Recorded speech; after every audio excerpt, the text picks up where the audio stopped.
Guys, for today's video ay ipapakita ko sa inyo kung paano ko magbalat ng pinya.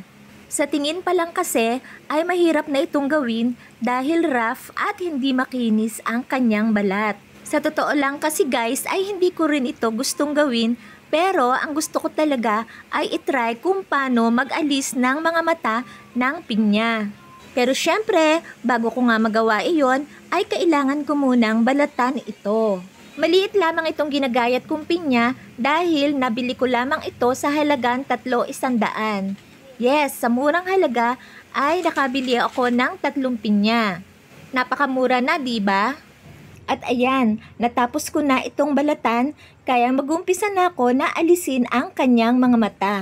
Panoorin nyo na lang guys kung paano ko ito ginagawa dahil ang hirap ding i-explain kung paano ba talaga? Basta ang mahalaga lang ay maalis ang mga ito nang sa gayon ay hindi maging sagabal sa pagtuloy-tuloy na pagkain ng pinya. Bukod nga pala sa masarap itong kainin ay puno din ito ng sustansya at mga antioxidants.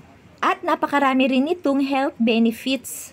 Kabilang dito ang mas maayos na digestion, mas mababang risk of cancer, at osteoarthritis relief. Isa rin sa mga pangunahing benepisyo ng pagkain ng pinya ay ang bromelain. Nakakatulong ito kung meron kang impeksyon tulad ng sinusitis o injury tulad ng pilay at paso.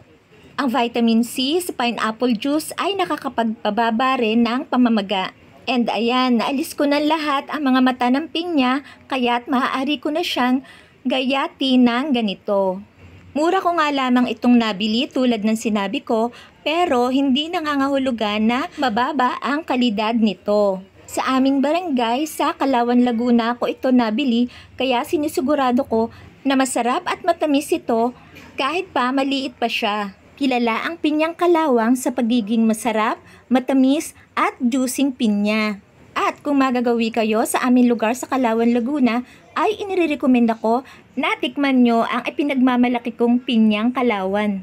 Bye-bye na guys for now and thank you all for watching!